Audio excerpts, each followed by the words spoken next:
Well, today we've got a bit of a mega update. Some things have been happening behind the scenes. So I fitted all the studs to the upper crankcase that go through the lower crankcase and installed those to length and used stud lock because I don't want the studs coming out when I take the engine apart. Again, I want the nuts to come off. Installed the tacho drive shaft and the pickup, so that's where the tacho cable picks up. I'm probably not going to be running a mechanical tacho, but I've put that in anyway, and I can always put a screw cap on there or something to blank it off if so desired. So this gear here, that's the tacho drive, and this is the drive gear off it, which goes off the rear gearbox shaft. So I've set all my gears up, set this gear shifter up so it's this pin here is eccentric, so you adjust this pin here and then close it off with a lock nut, and then I've got a new tab washer there locking the nut in position. I couldn't get it even, so you're supposed to have an even gap between these forks here and the pins. It's not the best at the moment because this is in neutral, so it's in between gears. But I had to set it so it was at the maximum height to get distance between this pull and the pin below it, and it was at its maximum lift basically. So yeah, so that's all done really. I'm just waiting on my barrels and crank, and oh, there we go, there's a barrel, and there's another one, and oh, it's got a piston in it, and there's a attacker left hand piston kit, an attacker right hand piston kit, gudgeon pin rings, circlips. Now, a lot of people slag off these Mitaka pistons, but they're buying the wrong Mitaka pistons. These are the Japanese, made in Japan Mitaka pistons. The crappy ones are the made in Taiwan ones, so these are definitely the made in Japan ones. And yeah, they're a good little piston, basically.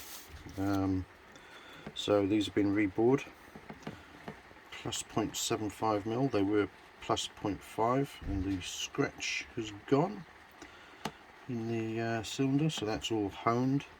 And then they've just dressed the ports where they meet the bore, so there's no sharp edges, so your rings don't catch.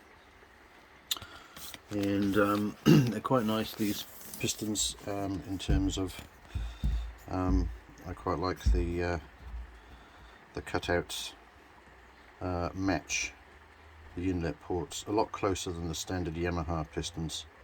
I'm not sure yet whether I'll be doing any work on these pistons or not. Haven't really got to that stage of inspecting them and whatnot. I need to get the crank in and the pistons on the con rods and run them up and down and see what they look like, basically. And then here, ooh, we have my rebuilt crankshaft.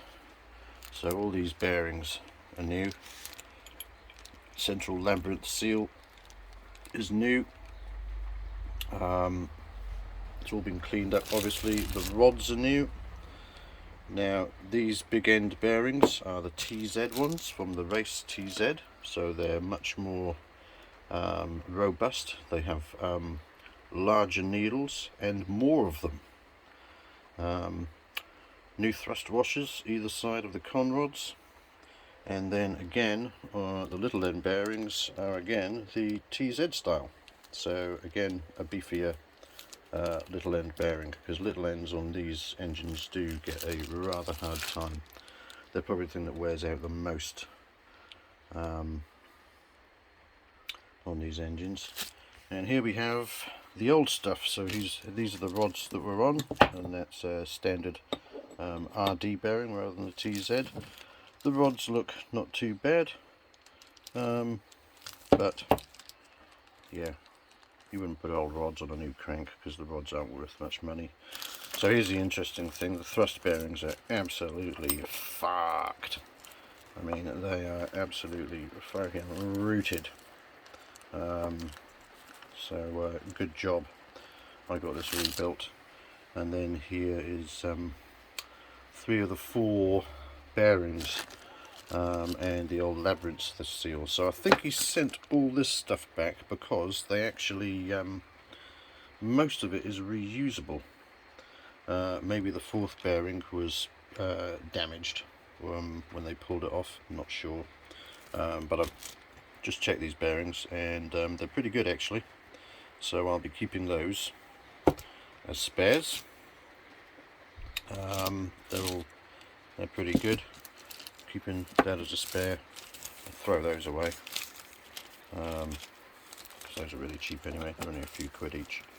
Those things. And I'll probably keep the rods and the bearings. I've still got the little end bearings. Just as spares, just in case you need them. So, I now suddenly have a whole plethora of things to do. So I just thought I'd go over the invoice, just so you know how much this sort of stuff costs. So the rebore, dress ports and hone, 40 quid each, plus VAT of course. Piston kits, 0.75, 45.55 each. That's not a bad price. And crank rebuild with TZ big end, 300. So I think that is an absolute bargain. £300, basically for essentially a brand new crank. So he didn't. I think he put new pins in, but all the webs are existing. But I think so. That's existing. That was existing. But the big end pins, and I'm not sure, I think the central pin as well he's replaced. So he's put a new pin in through here, new pin there, new pin there, use the old webs, clean them up, all very nice. Now we did have a bit of confusion at one point. Like, this has been away 6 weeks. He did say 3 weeks turnaround, but well, you got to wait for quality, I suppose. And let's hope it is good quality. But I phoned him up last week and asked him how it was going, and he said, "You're going to need a brand new crankshaft." He said, "I don't know if you realise, but the crank was welded up. So when you weld a crank up, you basically put some tack welds on these pins here to stop the pins rotating and your crank getting out of alignment." Now, you know, my Kawasaki Z1000 has a welded crank, but you know, a Kawasaki Z1000 crank will last 50,000 miles. This might last 15,000 miles maybe on a road bike. So I was a bit confused. I thought, well, I didn't notice any welds. So anyway, he gave me some options of new cranks, so we decided on a new crank. So then he phoned me up a few days later and he said, "I've made a massive cock up." He said, "You wouldn't believe it." He says, "But we've got 2 jobs in at the moment. One yours, Mike Barnes, and he said, we've also got an identical job in from a guy called Mike Burns." And I got confused between the 2 jobs. He says, "Your crank is fine, it just needs rebuilding." So that was good news. So that you know, otherwise I wouldn't be looking at 360 with the VAT. I would have been looking at something like 430 for a brand new crank. So yeah, saved about 100 quid there, and I've got my original crankshaft basically fully rebuilt. So yeah, that was a bit of a strange one, that.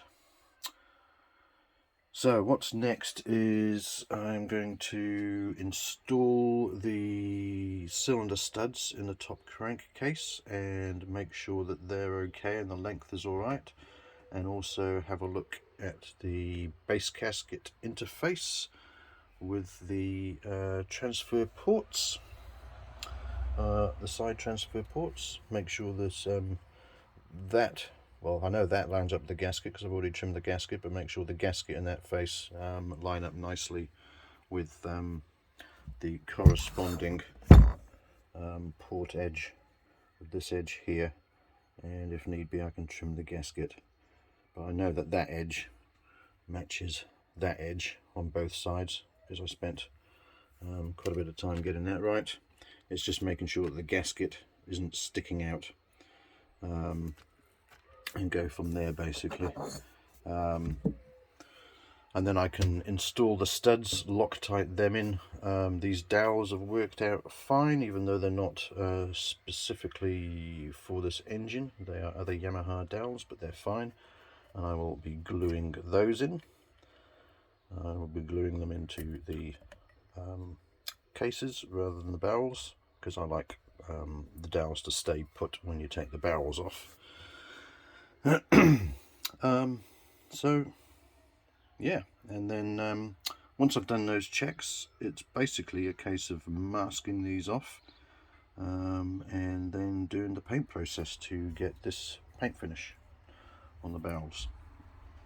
I might also mock up the power valves as well before I paint them, just to make sure that everything is alright and they run smoothly and I don't have to start dressing anything out in there, so that's probably a good idea as well.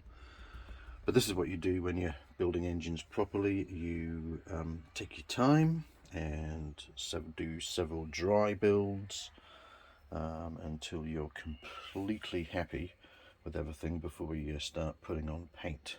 Because we know about that story, don't we? With the if you ever watched my Ducati stuff, you know all about the errors of painting things before they're ready to be painted, and then having to rework them with paint on, which is not much fun. So yeah, we're getting very close on this. I've just got a lot of work to do now, and which is great. Makes me happy.